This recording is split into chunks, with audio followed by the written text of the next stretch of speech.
Our next storyteller is Kayla Bell-Consolver. Kayla identifies as a proud Black lesbian, cisgender woman who is licensed in mental health advocacy. She is passionate about supporting all individuals and communities impacted by trauma, specifically race, LGBTQ, and trauma for those who live at the intersection of both. Kayla believes storytelling has the power to witness our pain collectively, enhance belonging, and remind you that you have worth. Everyone, welcome Kayla.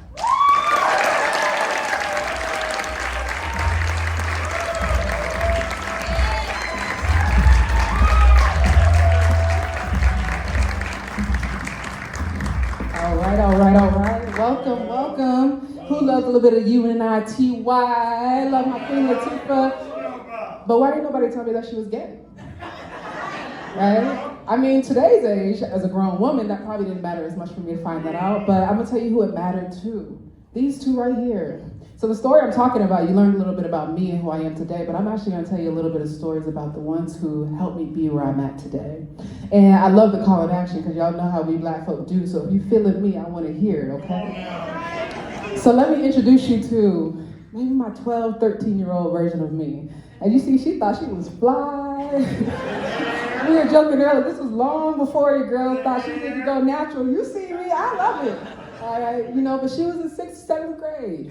She felt really confident and brave until she learned that she was gay. I mean, she's the one who probably gave me the word for it to realize who I am and what I am. But she was the one who actually, unfortunately, met the bullies. She was the one who heard the words that being gay is wrong and bad. And she also learned, being dark skinned is not good. So she had to process a world that told her you're too dark, you're too gay, and felt like I couldn't belong anywhere.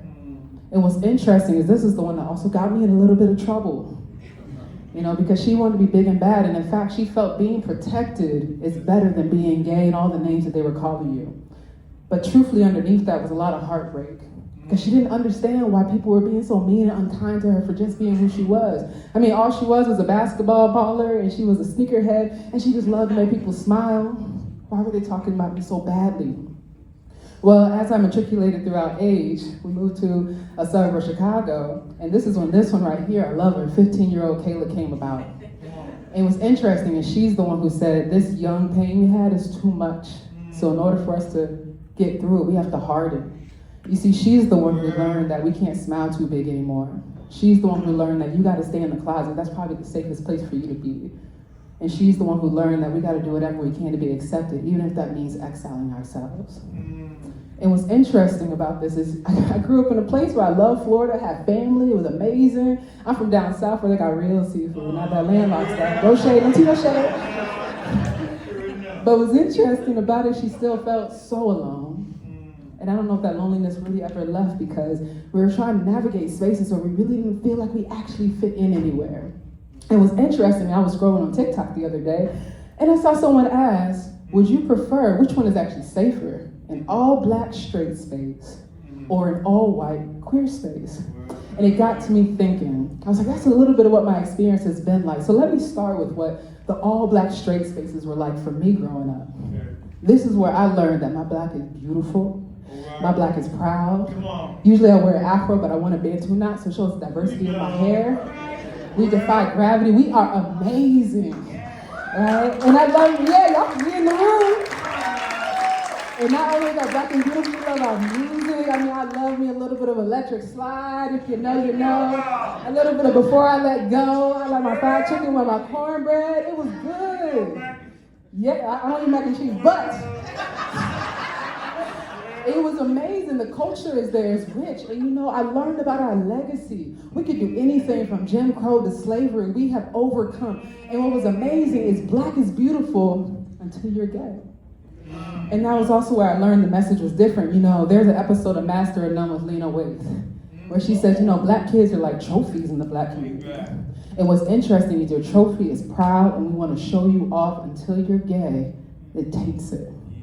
And I started to wonder why I didn't feel so proud of myself, because not only did I not know myself, I never saw myself. in my fullness. You know, it's really hard to be black and proud when you don't even know you exist. I mean, I learned of the Baldwins, I learned of the Rustins, I learned of the Davis, but I didn't know that they were like me. And so it was interesting what I learned in the all black straight space is that yes, you are beautiful and you are black, but when you are gay, you might derail the movement. And so many of our ancestors that you see here had to put that aside in order to feel safe, in order for black people to be liberated, because we couldn't be liberated with our queerness there. But what's interesting is they may say, hey, Kayla, come on over to the all-white queer space, which is typically what we might see in Iowa. And you know, I gotta give credit that was the first space I learned that I could say I'm a lesbian with pride. That was the first time I felt embraced for my queerness, and it was amazing. I felt like I could wear a pride flag, and no one would say nothing to me. But I want to give you a moment just to see maybe what my eyes saw when I was looking for me in these spaces. Well, You know, as grateful as I was that they gave me language to describe what I was experiencing, when I was looking for me, I saw specks. I felt like I didn't exist. And maybe if I saw one of us, it didn't feel like we were able to be fully represented. You know, it's interesting when I navigate those spaces, no shade to Chapel Roan and Lady Gaga, but like I said, I'm a girl who likes Duran Bernard. I like Doechii. When I go into these places, you know, they may be cooking casserole, but your girl like peach cobbler. come on now. And there's no room for both. Right? And so I often felt like, why is my blackness absent here? And what was even hard is when I navigated and entered those spaces, I loved my language. Yes, period. Come on, queen. By people who had no proximity to us. So I started to wonder, like, dang, maybe my blackness is embraced here when you can wear like clothing. But when I speak, all of a sudden I'm exiled. So I was othered in a deep way, and I was like, dang, I don't know if I feel like I fit there either. And unfortunately what happened to me is that inner critic came and was like, well, dang, Caleb, maybe you're the problem. They're over here. They're trying. They're over here. They're trying. And so I digested those words. I digested those messages. But the othering, I was like, maybe I can fight back. You know, I got that 12-year-old in me. But what's interesting is when I try to fight back in the all black straight spaces where they're saying things like, I loved Obama before he did that gay junk. Or I come over here when I hear the microaggressions and all of a sudden I bring it up and they're like, whoa, we're trying to be inclusive. I felt like I didn't belong in either space. But what's beautiful is I didn't stop there, because I knew deep down inside me that there was a place for me. And what's interesting is I started to find it. Duran Bernard, Doechii, your girl like basketball, we all up in there if you watch the WNBA. And I found out actually I was looking in the wrong places for me to belong, because I was looking in these spaces to make room for me when they weren't even built for me. But when I started finding us, I started connecting, my heart started to open, because they're like, we are here and we get to be here in our fullness. We don't have to shapeshift anymore. We get to belong. I would say, unfortunately, I haven't always found that in Iowa. I felt that last night with these beautiful storytellers. My heart was open. And I'm like, just maybe I can feel that here too.